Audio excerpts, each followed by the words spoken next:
Hello everyone, we are surveying the context of Christian history. We've already reviewed briefly the context of the Greek culture, and next we're going to look at the Roman Empire. So let's get started.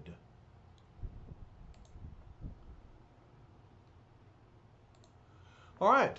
The Roman Empire conquered Greece in 146 BC, 146 years before Christ, and so they became the dominant political power.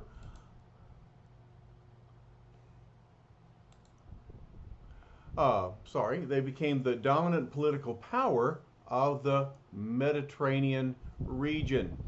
Augustus Caesar became the emperor about 100 years later, January 6th, 27 BC, and that actually inaugurated the imperial phase of the Roman nation. Octavian assumed the title Augustus, and Augustus Caesar transformed the republic into an empire which he extended from Spain and Gaul in the west to Syria and North Africa in the east. He restored order and unity to the Roman Empire. And this, of course, was very significant to the expanding church. The establishment of the empire brought about three results critical to the growth of the church. All right, Pax Romana, the peace of Rome, lasted from 27 BC, the advent of Augustus Caesar, until 180 AD, and that was the end of the rule of Marcus Aurelius. If you've seen the movie The Gladiator, all right, Richard Harris portrays Marcus Aurelius. His death brought an end to the Roman peace, and afterward the Roman Empire was less stable. All right, but during this 200-year period, Rome was at peace and very strong. It doesn't mean that there were no battles on the outside of the Roman borders, but it was during this period of time there were no civil wars, and the territory that belonged to the Roman Empire was stable and secure. As Rome conquered different governments, they gave their local governments some latitude in self-government, and so that brought about a peaceful settlement for the most part throughout the empire. And Roman roads, oh my, you can imagine what a tremendous advantage that was for the Christian missionaries. All right, here's just a picture of some of the Roman roads that I have traversed during my travels. In the upper left, this is the Via Egnatia in Philippi. So this ran through the territory of Macedonia down into Achaia. In the center, this is Tunisia, North Africa. And then in the lower right, this is a picture from Pompeii, so in Italy, and in the upper right, this is a road in Sepphoris, one of the Roman cities in Israel. The Roman culture was largely Hellenistic, still a great deal of influence from Greek culture, Greek religion and philosophy, art, and their scientific knowledge and so on. The language of the empire was largely Greek. It still was the lingua franca, the common language, but Latin is coming into its own, okay? And so we see the development of and the importance of Latin as a language in the Roman Empire. Their religion was largely polytheistic. They took over the pantheon of the Greek gods, giving them new names. You see in the illustration a picture from Sabatla, North Africa, and three, three temples. Temples dedicated to Jupiter, Juno, and Minerva. Previously, they were known by their Greek names Zeus, Hera, and Athena, but they took on Latin names, but nonetheless similar gods and goddesses. All right, their religion was syncretistic. Whenever they conquered a new nation, they would not suppress the worship of these local gods. Instead, they would welcome them into their pantheon. In other words, when they conquered Egypt, they took on the worship of Isis and Serapis. When they conquered Asia Minor, they took on the goddess Magna Mater, calling her instead by the Roman name Diana. And so they were willing to bring into their sphere of worship these foreign gods and goddesses, and they made them their own. All right, but the most significant aspect of religion in the Roman Empire was the worship of the emperor, and the residents of the Roman Empire were required to burn incense to and pray for the emperor's daimon, that is his inner spirit. Okay, of course we think of the word demon, and so for this reason Christians refuse to worship the emperor, and so for that reason many were persecuted because of their the accusation of treason. We'll talk more about that later. All right, there were mystery religions. I've already made reference to the Magna Mater cult that developed in what is now Turkey, around the area of Ephesus, and you see the multi-breasted great mother. The story goes that she loved a shepherd who was born of a virgin, and the shepherd was resurrected after he died. So you see similarities between the Magna Mater cult and Christianity.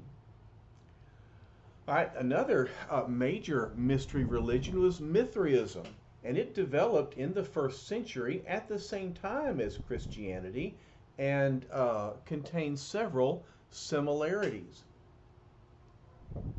The great historian Everett Ferguson claims that the reason for the similarities is not that Christianity borrowed from Mithraism, but quite the reverse. Mithraism followed Christianity in such things as a communion meal, baptism, although for the followers of Mithraism, the baptism took place in the blood of a bull. Membership came from all strata of society. They believed in the unconquered one, so that was a monotheistic cult. They believed in the afterlife and heaven. They had a heritage of a flood, and the birthday of Mithras was December 25th.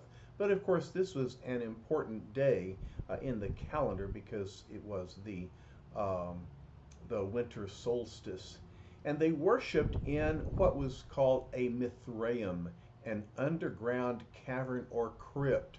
All right, I discovered one of these at Caesarea Maritima on the Mediterranean coast of Israel. And you can see that I am in a cavern, a tunnel-like place. You see above a hole, and I'm standing underneath it. Initiates into Mithraism would stand below the hole. Above, they would slit the throat of a bull, and the blood would pour through the hole and baptize the convert, and thus they believed they would receive power. Mithraism, as you could expect, was very popular among Roman soldiers. All right, there were a series of factors in the Greco-Roman world that were favorable to the spread of Christianity. One was a universal language. Wherever they went, most people that they met could speak Greek, and Greek was spoken in their native land in Israel. And so Greek was a common language for the missionaries and their converts. They had access to the scriptures in Greek. And so Greek was very important. Roman roads, we've already talked about the ability to travel easily along these roads. The Pax Romana was a time of peace whereby they were free to travel and to spread the gospel. And then, four, a united empire broke down many of the cultural, nationalistic barriers. It would be like traveling from state to state within the United States. In the same way, you could travel from nation to nation in the Roman Empire. These factors in the Greco-Roman world are important to remember as we consider the spread of Christianity during the first century.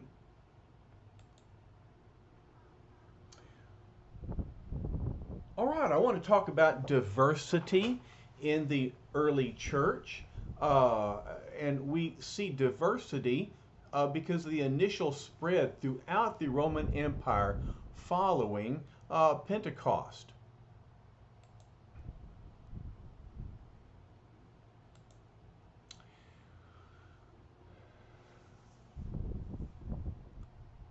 All right, as you know, in Acts chapter 2, the celebration of Pentecost is reported by Luke. And there were Hellenistic Jews that had settled throughout the empire, and they came to Jerusalem for this special occasion. They came from Egypt, from Libya, Crete, all the way from Rome. They came from Asia, what we call Turkey, Pontus. They came from the Medes and the Parthians. They came from Mesopotamia and Arabia. All right, and so after the Pentecost experience, when they heard the gospel in their own language, they believed, they were baptized, and then they returned to their home nations, taking the gospel with them. All right, and so the gospel began to spread throughout the Roman Empire from the very beginning. All right, we don't read much about these early Christians and their spread of the gospel, but nonetheless, we trust that many Christian churches were settled in nations throughout the empire. All right, and so I'm kind of explaining again what I just said. Jews who visited Jerusalem for Pentecost in Acts 2 returned to plant churches in North Africa, Arabia, and the East. And then we read further that Philip evangelized the Ethiopian in Acts 8. And Ethiopia is modern day Nubia. All right, so let's look again and see in Egypt where Ethiopia was. That's this square marked Nubia. And so there was an early church. And then there was also an early Christian community in Edessa that Eusebius, the church historian, tells us about. And again, Edessa is up here in this area just to the east of Tarsus, in this landmass between Asia Minor and Mesopotamia. All right, so I just want to point out that the early church is not only Jewish. It's really quite diverse, and it's developing throughout the empire. All right, now the Roman Empire had many factors that were conducive to the spread of the church, but also during the first 3 centuries after Christ, the Roman Empire became an engine of persecution against Christianity, largely because of the Christians' refusal to worship the emperor, but also because of superstitious distrust of a religion that was blamed for natural disasters in the empire, and then for misunderstandings about the nature of Christianity.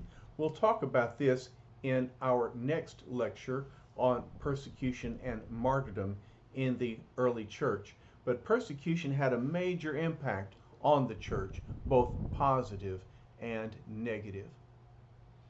All right, having reviewed quickly the influence of the Roman Empire on the early church, let's turn our attention to the Hebrew nation.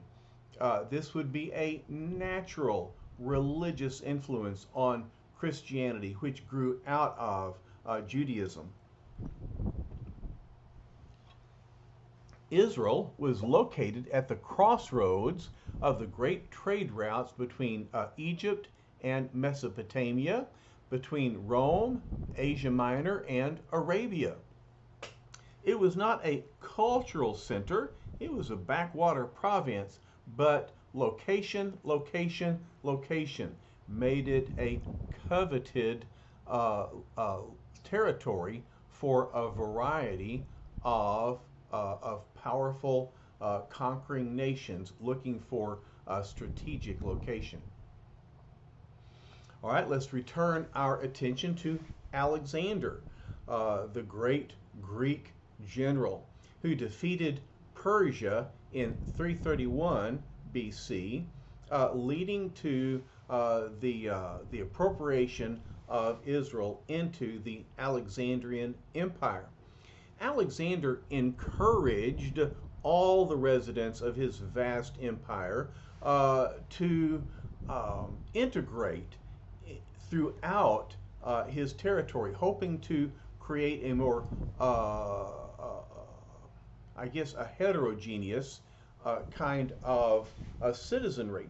And so many of the Jews dispersed throughout the Alexandrian Empire for commercial enterprises. Because Jews have a genius for trade, banking, commerce, it was advantageous for them to travel to the major cities of the empire and set up their communities. And so the Jews were present in many different places throughout the empire, and in Israel, Alexander brought Hellenism within their borders. He allowed the Jews to retain their religious identity. But after Alexander, Ptolemaic Egypt dominated Israel from 331 to 198 before Christ. But in 198 BC, the Syrian Seleucids conquered this territory, took it away from the Seleucids, took it away from Egypt, from the Ptolemies, and the Seleucids desired to accelerate Hellenization, and so they suppressed the practice of Judaism in Israel, creating tension between Israel and the Seleucids who occupied them. The most wicked of the emperors, the Seleucids, was Antiochus IV, or Antiochus Epiphanes, who reigned from 166 to 142 BC.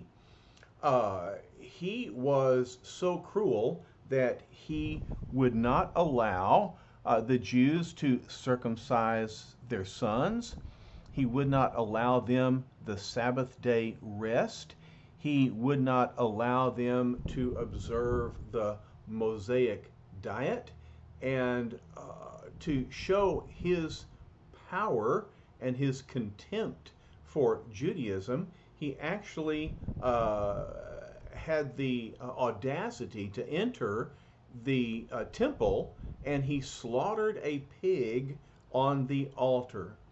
Well, after this blasphemy, the Jews rose up in revolt, led by the Maccabee family. And the Maccabees, uh, along with their successors, earned Jews their freedom.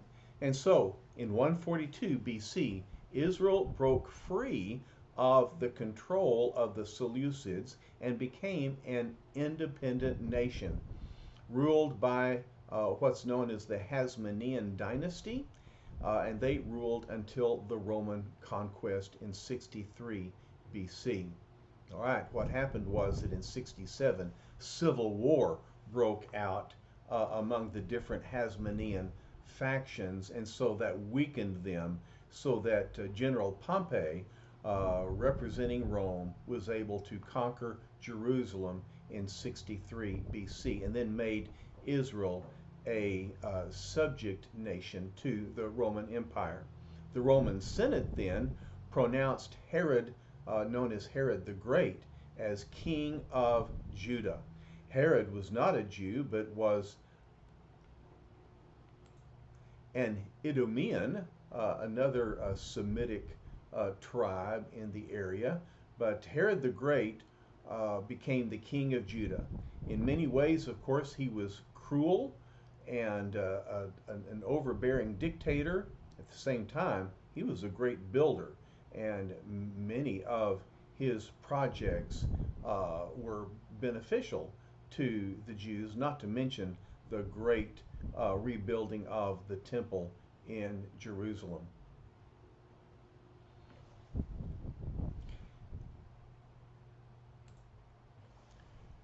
During the years and decades leading up to the time of Christ, there was the development of several religious parties in the Hebrew nation, some of which we read about in the New Testament. Of course, the Pharisees. This was a group of separatists who developed during the Babylonian captivity. When the Jews in Babylon had no access to the temple, the law became central to the Jewish way of life. And so the Pharisees and the scribes of the law became a significant group of leaders who preserved Judaism during the exile. And so, for this reason, we value their history and their contributions. Nonetheless, they also are known for their legalism and for their works-oriented righteousness. And it was for this reason that they came into conflict with Jesus. But actually, among the religious parties, they were probably closer in ideology to Jesus than the others. But sometimes the closeness creates the most tension. The Sadducees are the other major religious party. They were the leaders of the temple. So the high priest came out of the Sadducee party. So the priests were Sadducees. These were a more noble party, a wealthier party, dependent upon the Roman permission to rule the temple. And so they were a little more, shall we say, liberal in their theology. The Zealots, of course, opposed the occupation by the Romans and formed guerrilla teams that fought against the Romans whenever they could. On the other hand, there were the Herodians. This was a political party of supporters for Herod and his dynasty, and they were very closely associated with the Romans. The Essenes were a group of monastic Jews who separated from civilization and lived in isolation out in the wilderness. Most scholars believe that the Qumran community was made up of Essenes. There are some who believe that John the Baptist was a member of an Essene group before he came back out of the wilderness into public life to preach repentance and to baptize repentant Jews. The Samaritans were the group that settled in what's formerly the northern kingdom or Israel.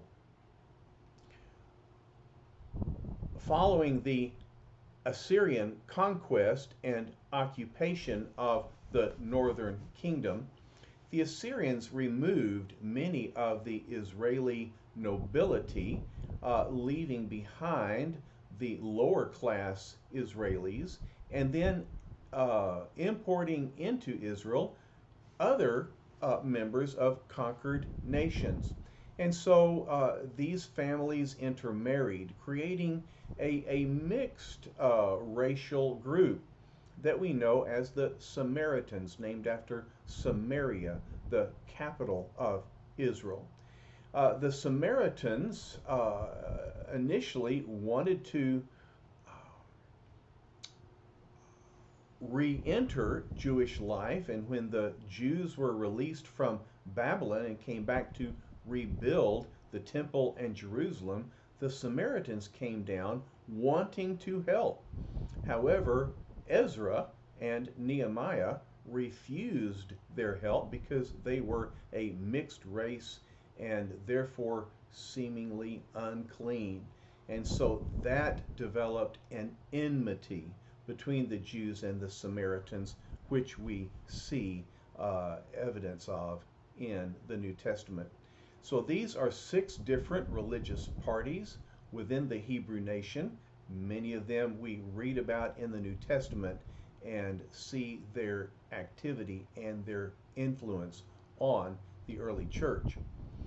But all of these different parties have 2 common tenets, and you will want to remember these 2 tenets, and you will want to be able to identify them.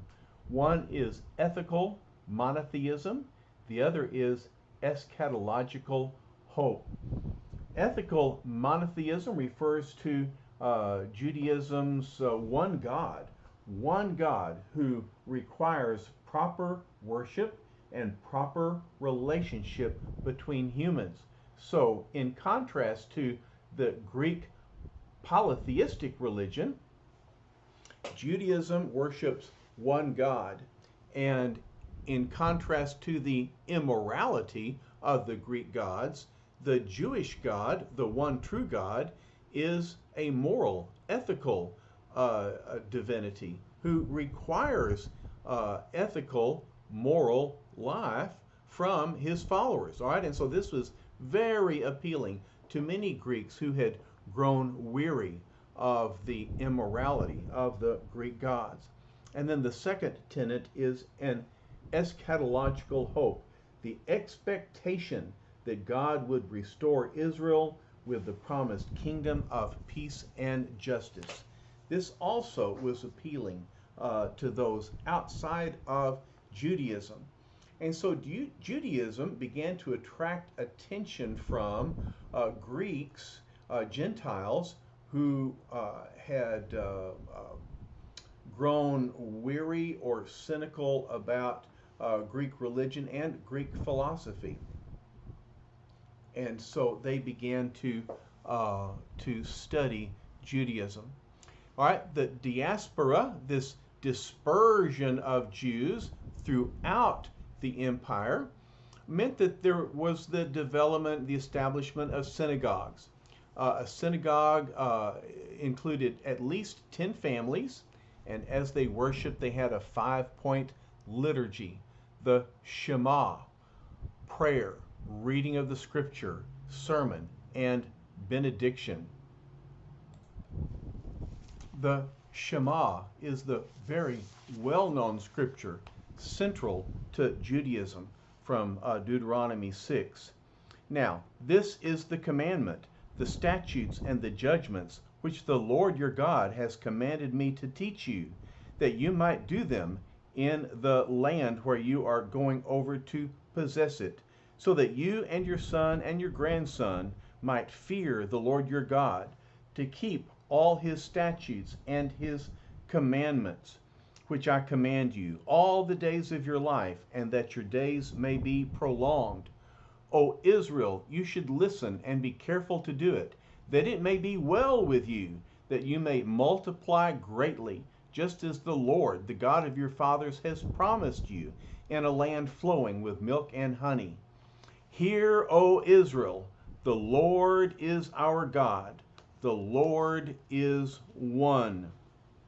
You shall love the Lord your God with all your heart, and with all your soul, and with all your might. Okay, so that is the Shema. The term comes from the Hebrew word for hear. But this was part of the liturgy at the synagogue.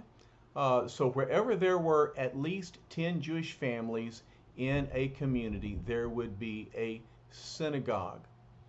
And so this was a focal point where Christians would win converts. This is a focal point for winning converts to Judaism. All right, there were God-fearing Gentiles, or proselytes of the gate. There were proselytes of righteousness. We might be surprised to know that there were Gentiles who were attending Jewish synagogues. All right, but again, attracted by the ethical monotheism of Judaism, Gentiles would come to learn more about the one true God. And those who came to hear became God-fearing Gentiles. And so the God-fearers is actually a technical term for Gentiles who come to the synagogues to listen to the word. For example, in Acts 10, verse 22, Jews speak of Cornelius, the Roman centurion, and they call him a righteous and God-fearing man, well spoken of by the entire nation of the Jews. All right, and so when they describe him as a God-fearing man, that's not just a compliment, that's actually a technical term that he was a God-fearer. Later in the book of Acts, in chapter 13, Paul and Barnabas are in Pisidian Antioch, and they've just been preaching at the synagogue. And in chapter 13, verse 43, when the meeting of the synagogue had broken up, many of the Jews and of the God-fearing proselytes followed Paul and Barnabas, who speaking to them were urging them to continue in the grace of God. All right, and so that's one reason why whenever Paul went to a new city, he would go to the synagogue, because he would find there both Jews and Gentiles.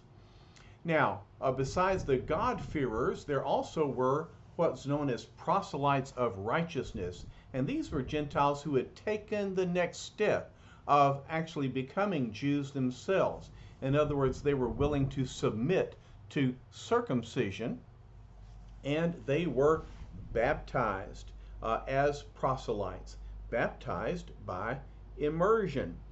And it is my belief that proselyte baptism was the model for John the Baptist's baptism of repentance, and eventually Christian baptism itself. All right, so synagogues were the focal points for winning converts to Judaism, and for this reason, synagogues were also early centers of Christian missionary activity. All right, let's learn one more aspect of the diaspora.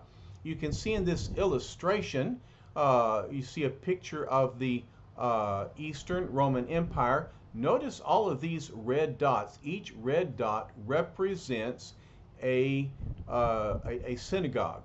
All right, here in North Africa, in Alexandria, Egypt, there's a large community of Jews. Of course, Jerusalem, Damascus, Antioch, throughout Asia Minor, throughout Greece, and another large one in Rome. So in all of these places, those Jews born and raised here did not speak the Hebrew language. All right, they spoke Greek, and they needed the scriptures in their native language. And so in Alexandria, scholars gathered and worked on a translation of the Hebrew scriptures into Greek. And we call this translation the Septuagint. And often it's abbreviated with the Roman numerals LXX. This is because legend tells us that there were 70 scholars involved in this translation. And so it's known as the Septuagint. Most of the quotations from the Old Testament that are included in the New Testament are taken from the Septuagint. And so that just shows how significant and influential was this translation of the Hebrew Scriptures into Greek.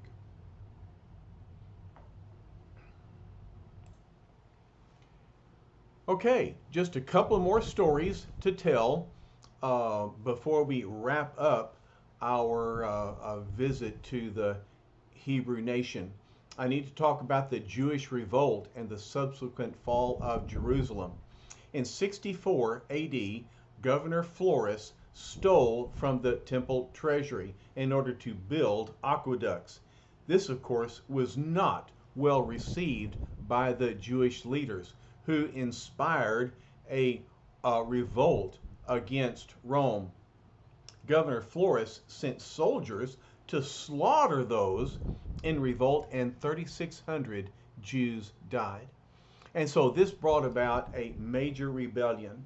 And in a surprise move, the Jewish rebels took Roman strongholds, starting with Masada. And I've got a aerial photograph of Masada here. This is in the southern desert of Israel. This is on a major plateau. This is a fortress built by Herod, not only as a fortress, but also there were two different palaces built here, so it's quite luxurious, quite well provisioned, and in fact is a masterpiece of engineering, which is able to collect rainwater to provide water for several hundred people. And so the rebels stayed there and lasted throughout the revolt, and really were the last ones standing after the Romans defeated the Jews. The revolt began in 66 AD. The soldiers invaded Galilee and then went on to Jerusalem, where they surrounded, they put it under siege, and in 70 AD the Jerusalem fell. Now it was at this time that Christians fled the city and thereby marked themselves as different from the Jews. They remembered what Jesus had said in his sermon on the Mount of Olives. He said, those who are, well, let me begin in verse 20. Yes, when you see Jerusalem surrounded by armies, then recognize that her desolation is near. Then those who are in Judea must flee to the mountains, and those who are in the midst of the city must leave, and those who are in the country must not enter the city, because these are days of vengeance, so that all things which are written will be fulfilled. Okay. Verse 24, they will fall by the edge of the sword and will be led captive into all the nations, and Jerusalem will be trampled underfoot by the Gentiles until the times of the Gentiles are fulfilled. All right, Christians, remembering the words of Jesus, saw the army surrounding Jerusalem, and they took his warning as a prophecy, and they fled the city. And so at this point, Christians are no longer seen as a sect of Judaism. Until this point, Christianity had been seen as a sect of this ancient protected religion, but no more. And it was at this same time that Nero is persecuting Christians in Rome. So in the late 60s, we see a major turning point in the history of Christianity. All that remains of the temple is the retaining wall that Herod had built around the temple in order to expand the site. The temple itself is gone. As Jesus said, not one stone stood upon the other. And when the Muslims entered Jerusalem in the 7th century, finding the Temple Mount barren, they built this great shrine known as the Dome of the Rock, and they also built the great mosque Al-Aqsa.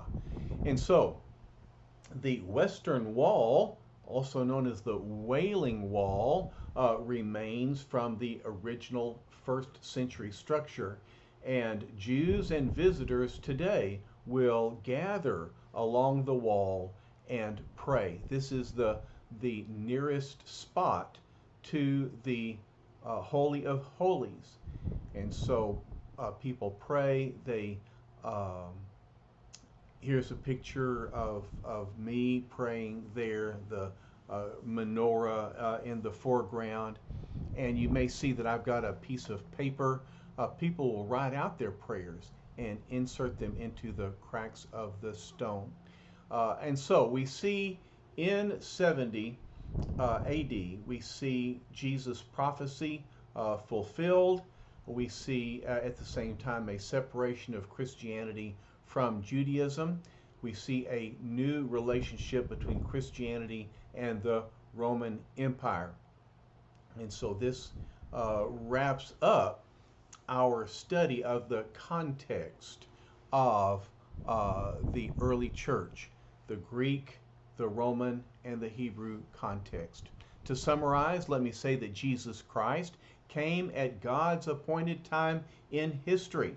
I hope that you see how God prepared the way for Christ through Alexander, the development of the Greek Empire, the Roman Empire, the Pax Romana, the Roman roads, and of course through the Hebrew development of ethical monotheism and tenets that were attractive to Gentiles.